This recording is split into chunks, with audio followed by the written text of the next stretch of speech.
하나님의 은혜와 평강이 여러분들의 삶 가운데 함께 하시기를 축복합니다. 오늘 함께 보실 하나님의 말씀은 마태복음 20장 30절에서 31절 말씀입니다. 맹인 두 사람이 길가에 앉았다가 예수께서 지나가신 다음을 듣고 소리질러 이르되 주여 우리를 불쌍히 여기소서 다윗의 자손이여 하니 무리가 꾸짖어 잠잠하라 하되 더욱 소리질러 이르되 주여 우리를 불쌍히 여기소서 다윗의 자손이여 하는지라. 우리 이 땅을 살아가면서 크고 작은 많은 문제를 만납니다. 어떤 문제는 쉽게 해결할 수 있는 것들도 있지만 어떤 문제는 인생이 걸린 큰 어려움일 때도 있습니다.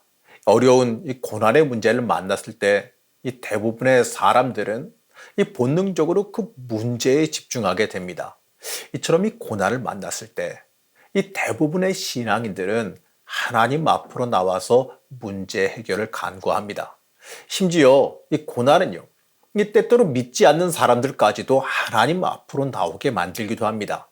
고난 자체가 우리의 인생을 절박하게 만들기 때문에 그렇습니다. 이처럼요, 우리가 어려움을 만났을 때 우리는 그 문제 해결을 간구해요. 이건 당연한 일입니다. 이 당장 닥친 큰 문제 해결을 위해서 집중하는 것은 어쩌면 생존 본능이기 때문에 그렇지요. 그런데 주님께서는 우리의 생각과 달리 우리의 문제보다 다른 것에 더 집중하십니다. 오늘 함께 읽은 이 말씀은요, 우리가 잘 알고 있는 이 시각장애를 치유하신 기적 이야기입니다. 이 평행 본문에 따르면 맹인 바디메오를 치료하신 이야기로 더 잘 알려져 있는 이야기입니다. 이 이야기는요, 굉장히 독특한 내용을 담고 있어요. 단순히 병자를 치유한 이야기라고 하기에는요, 예수님의 응답이 굉장히 독특하기 때문에 그렇습니다. 우리를 불쌍히 여겨 치료해 달라고 하는 그들의 요청에 좀 엉뚱하게도요, 내 믿음이 너를 구원했다라는 대답을 하셨어요. 자, 그렇다면 예수님께서 그들에게 이러한 응답을 하신 이유가 뭘까요? 그 이유는요, 이 문제 해결보다 더 중요한 게 있기 때문에 그렇습니다. 어쩌면 오늘 말씀을 통해 우리에게도 이렇게 말씀하실지도 몰라요. 문제 해결만을 위해서 살 거냐, 아니면 구원받기 위해서 살 거냐. 물론 예수님의 대답은 너의 믿음이 너를 보게 만들었다, 이렇게 단순하게 해석할 수도 있습니다.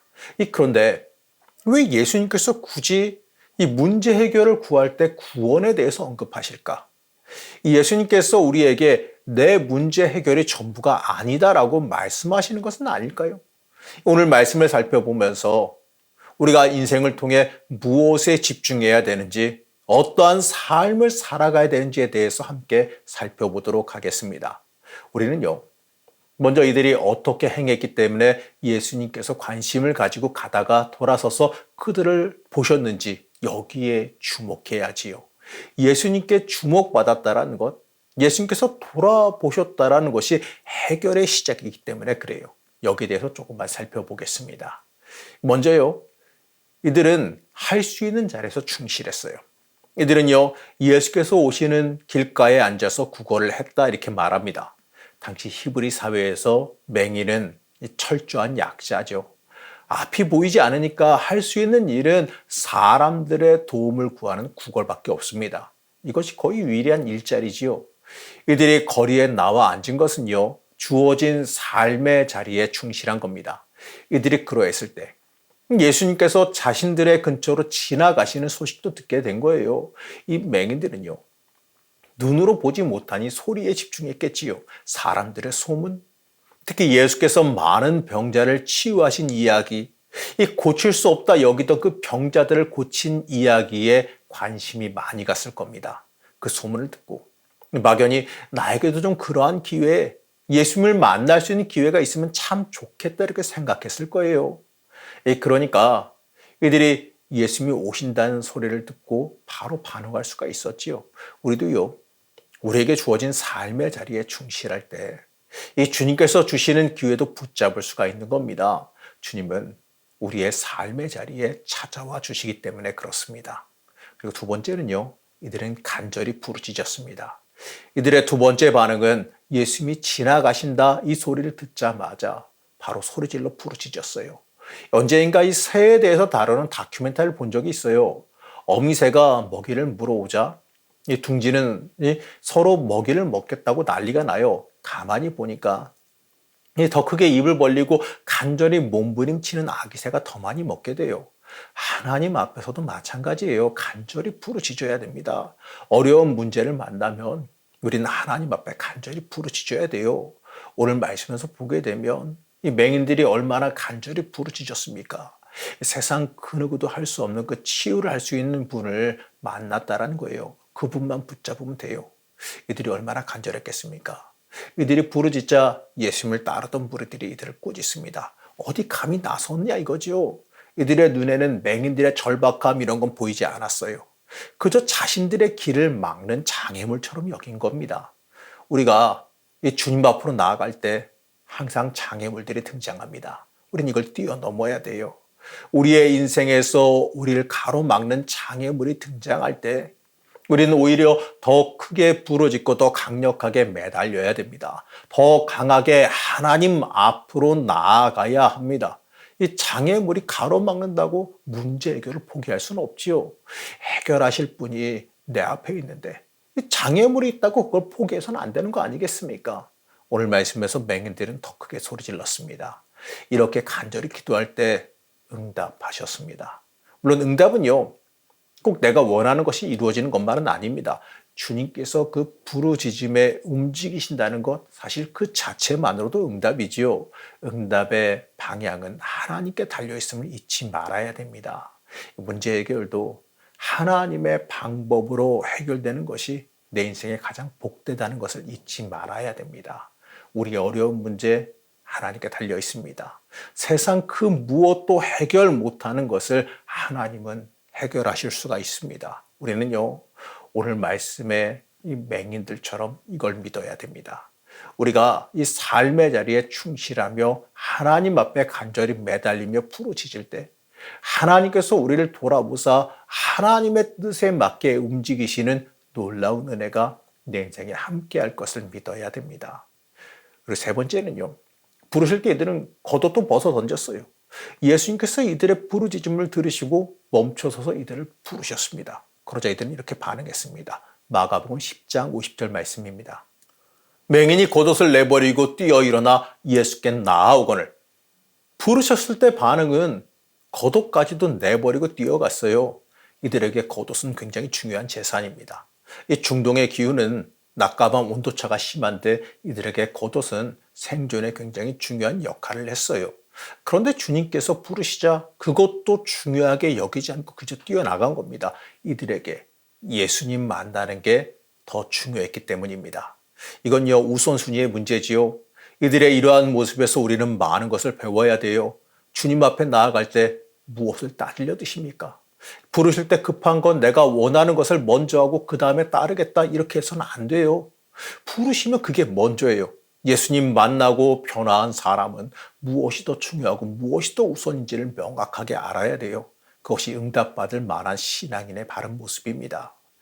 지금까지 맹인들이 예수님 앞에서 행한 반응을 살펴봤습니다. 그런데 이들이 예수께 부르짖은 내용을 보게 되면 그 내용이 좀 독특합니다. 마가복음 10장 47절, 마태복음 20장 31절 말씀을 같이 보시겠습니다. 다윗의 자손 예수여 나를 불쌍히 여기소서. 주여 우리를 불쌍히 여기소서. 다윗의 자손이여. 여기서 다윗의 자손이라고 하는 표현은 당시 이스라엘에서 메시아를 가리키는 말입니다. 이 구약에서 예언되기를 오실 왕, 이 메시아는 다윗의 자손으로 오시리라 했기 때문에 그러지요. 그렇기 때문에 이 명칭은 함부로 아무에게나 사용할 수 있는 말이 아닙니다. 이들이 이 명칭을 사용한 건요, 굉장히 중요한 의미를 지녀요. 이들이 랍비여 우리를 치료하소서 불쌍히 여기고 돌아보소서 이렇게 외칠 수도 있는 거 아니겠습니까? 오히려 그게 맞을 수도 있어요. 그런데 이들은요, 굳이 다윗의 자손이라고 외칩니다. 이 외침은 일종의 신앙 고백이에요. 예수님께서 세상을 구원하실 메시아이심을 고백하는 신앙 고백입니다. 세상을 구원하실 메시아께서 우리를 고쳐달라고 하는 고백이에요. 이어서 이들은요, 불쌍히 여기소서 이렇게 외칩니다. 이 말은 소경되어 살아가는 우리를 불쌍하게 여겨 고쳐달라고 하는 외침으로 읽어야죠. 그냥 이 절박함의 표현 같고 문제 해결을 위한 몸부림 같습니다. 그런데 자세히 보면 이 또한 단순한 울부짖음이 아니에요. 헬라어 원어로 우리를 불쌍히 여기소서 이 부분은 엘레손 헤마스입니다. 이스라엘을 지배하던 헬라 문화 공용어가 헬라어니까 신약 성경은 당연히 헬라어로 기록됐어요. 하지만 예수님께서 당시에 이스라엘에서 사용하신 언어는 히브리어입니다.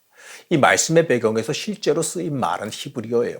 그렇기 때문에 우리는 해당하는 히브리어 표현에 대해서도 함께 살펴봐야 됩니다. 이 구약 성경을 헬라어로 번역한 70인역을 통해서 이 헬라어와 매칭되는 히브리어 단어를 우리가 찾을 수가 있어요.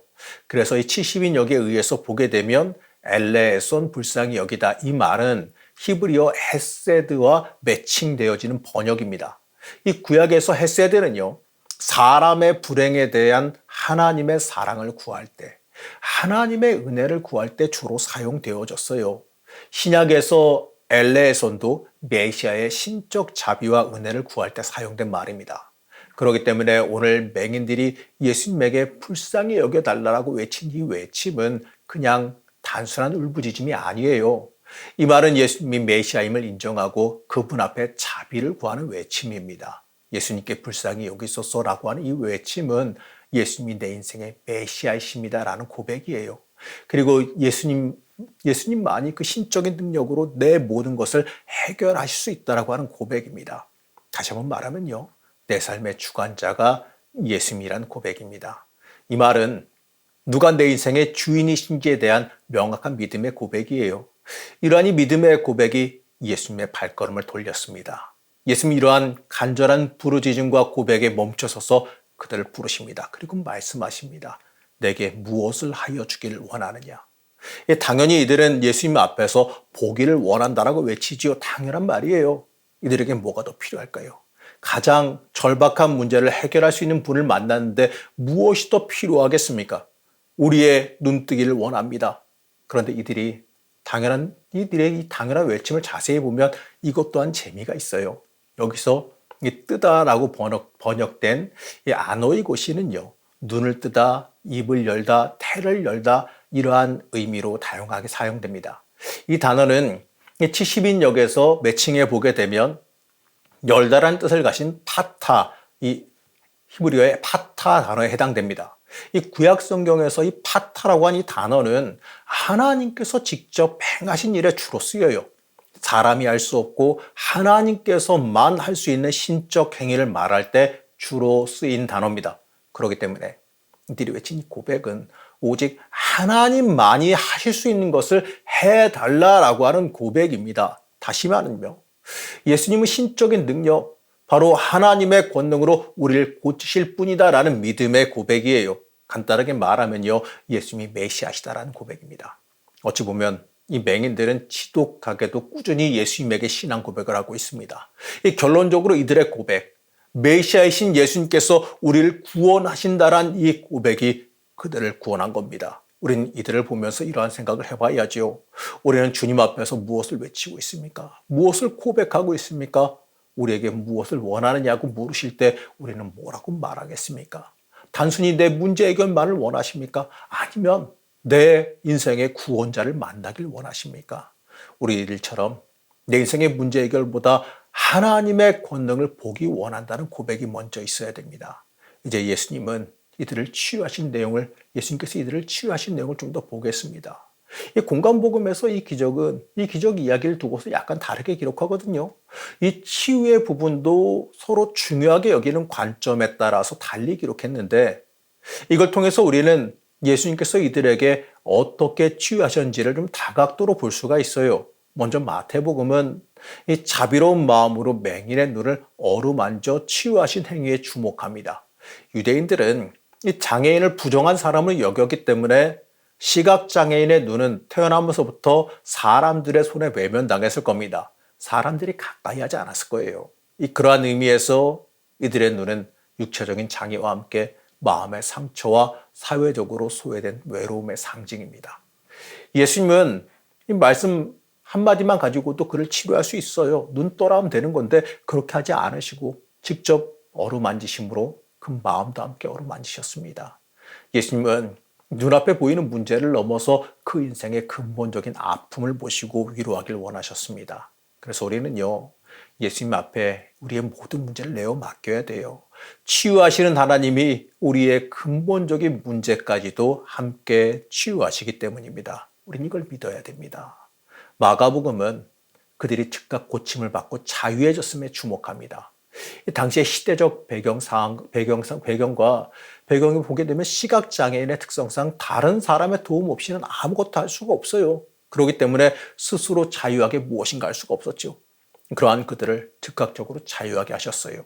이 주님을 만나서 치유와 회복을 경험하게 되면 나를 속박하던 모든 것에서부터 자유해진다는 그 사실을 우리는 믿어야 됩니다.